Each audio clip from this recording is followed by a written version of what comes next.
teks tersebut akan mencapai tujuan tertentu atau membuat suatu hal yang menjadi baik dan benar.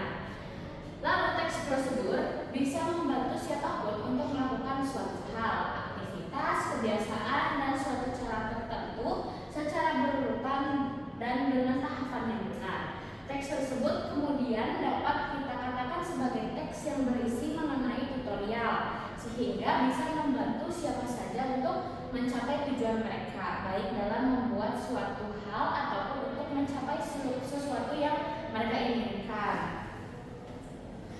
Lalu, ciri-ciri dari teks prosedur sendiri itu yang pertama yaitu adalah berisi langkah-langkah suatu kegiatan. Biasanya teks prosedur ini dibuat karena penulis sudah paham tentang suatu cara dan kemudian ingin membagikan pengetahuannya terkait hal tersebut kepada orang lain yang membutuhkannya.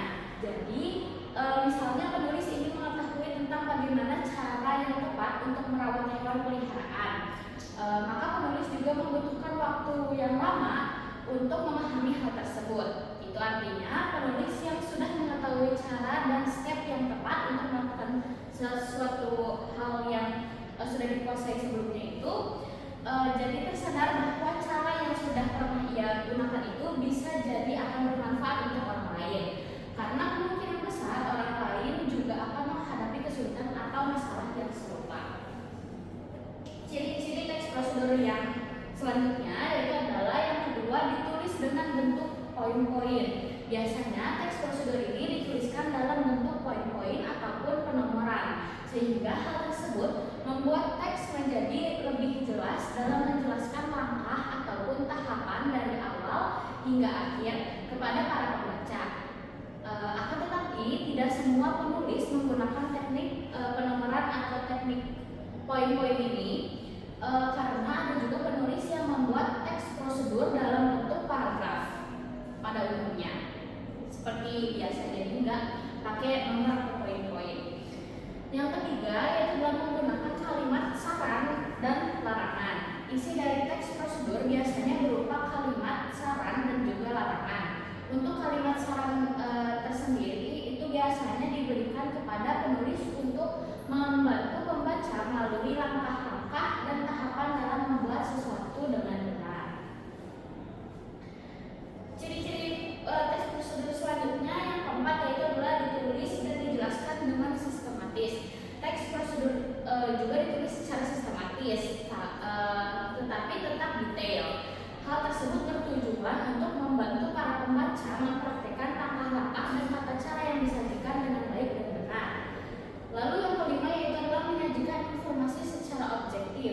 Suatu hal yang dijelaskan di dalam teks prosedur biasanya akan mempunyai sifat objektif, karena hal-hal yang disajikan di dalam teks tersebut bukan berasal dari khayalan ataupun karangan dari penulisnya, namun biasanya dari hasil analisis, pengalaman, dan juga percobaan yang pernah dilakukan oleh penulis. Jadi para pembaca ini tidak akan mendapatkan paparan dari suatu prosedur yang salah.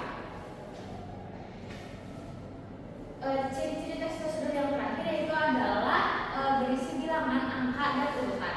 Jadi teks prosedur ini biasanya mempunyai bilangan angka ataupun urutan, termasuk saat ditulis dalam bentuk paragraf, sehingga di dalamnya akan ada kalimat pertama, kedua, ketiga, dan seterusnya. Karena kan tutorial ya, jadi pasti kan harus berurut, dan juga supaya menjadi suatu hal yang satu kesatuan, maka dari itu harus ada bentuk bilangan atau angkanya. Lalu ada jenis-jenis teks prosedur. Teks prosedur ini dibagi menjadi 3 jenis jika dilihat dari isi maupun tujuan teks. Berikut ini adalah jenis teks prosedur. Yang pertama ada teks menggunakan sebuah alat atau benda. Jenis teks prosedur yang pertama yaitu berisi prosedur ataupun langkah-langkah yang menjelaskan penggunaan benda ataupun alat tertentu. Lalu bisa juga untuk menjelaskan mengenai penggunaan beberapa bahan secara lengkap dengan takarannya, sehingga isi dan tujuan dari teks prosedur jenis ini bertujuan untuk menjelaskan pembuatan suatu hal. Lalu untuk jenis teks prosedur yang kedua yaitu adalah teks yang menjelaskan suatu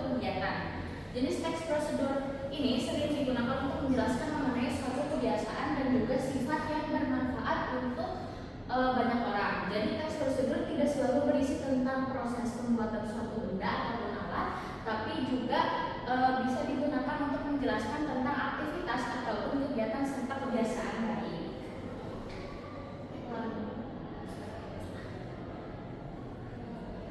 Apanya? Ininya? Astagfirullahaladzim. Bahkan gak ada. Iya ada. Oh sepi. Ini apa? Oh yes.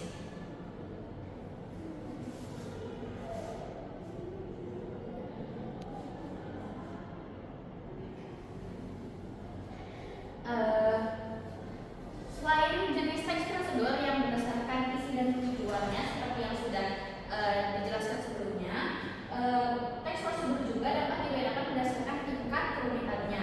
Untuk penjelasan selengkapnya, tolong disimak ya. Jadi yang pertama itu adalah teks prosedur sederhana dan kayak story. Tolong disimak ya. Enggak. Ya lagi.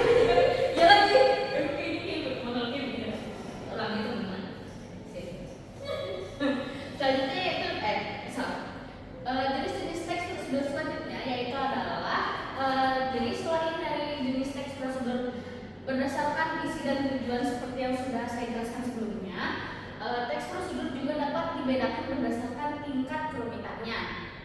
Contohnya itu seperti yang pertama yaitu teks prosedur sederhana. Jadi teks prosedur sederhana ini jenis dari pengertian teks prosedur ini adalah teks yang berisi hanya tentang beberapa langkah saja dan prosesnya tidak terlalu rumit untuk diikuti dan juga dipraktikkan. Contohnya itu adalah teks prosedur kayak membuat sop ayam, membuat mie, membuat tumis kangkung dan makanan lainnya. Kenapa harus bukan? Karena lapar ini harus ngerjain. Aduh. Selanjutnya adalah teks prosedur kompleks. Teks prosedur kompleks ini merupakan teks yang berisi banyak langkah atau tahapan yang bersifat rumit dan cukup kompleks. Bahkan bisa saja langkah yang satu dan yang lainnya itu dilakukan secara paralel dan juga secara serial. Namun ada hal wajib yang perlu diperhatikan oleh para pembaca yaitu masalah ketelitian. Selanjutnya yang ketiga yaitu adalah teks prosedur protokol. Pengertian teks prosedur ini adalah teks prosedur yang dapat dilakukan secara bergantian serta tidak terpaku pada urutan yang tetap, sehingga dapat mengerjakannya mulai dari yang mana saja dulu. Yang terpenting tujuan akhir dari langkah yang sudah dilakukan itu sama. Selanjutnya adalah struktur dari teks prosedur. Yang pertama yaitu adalah ada pengantar atau pembuka. Jadi umumnya teks prosedur itu memiliki struktur yang diawali dengan judul, lalu disusul dengan kalimat pembuka atau pengantar. Di bagian pengantar ini biasanya penulis akan memaparkan sedikit tentang topik yang akan dijelaskan, dari mulai tahapan pembuatan hingga praktiknya secara langsung. Yang kedua yaitu adalah material. Bagian material ini biasanya menjelaskan atau menyebutkan material apa saja yang digunakan. Misalnya saja dalam pembuatan suatu hidangan makanan, di dalamnya akan menyebutkan beberapa bahan yang digunakan secara lengkap, begitu juga dengan takarannya. Yang ketiga itu adalah langkah-langkah. Bagian dari selanjutnya itu adalah langkah-langkah dari topik yang dibahas, sehingga penulis akan berupaya untuk menjelaskan tahapan-tahapannya supaya lebih mudah dipahami dan dipraktikkan langsung oleh pembaca. Biasanya penulis akan menjelaskan hal tersebut dalam bentuk urutan nomor atau poin dan juga dalam bentuk paragraf yang diberikan urutan. Yang keempat itu adalah kesimpulan.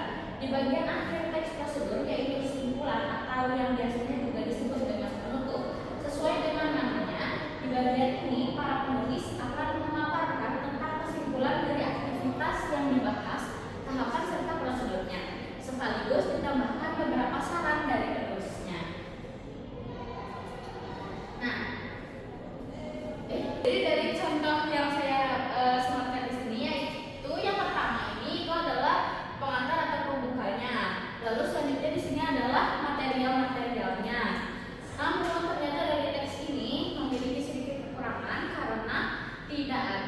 kesimpulannya. Harusnya ada kesimpulan dan juga saran dari penulis sebelumnya.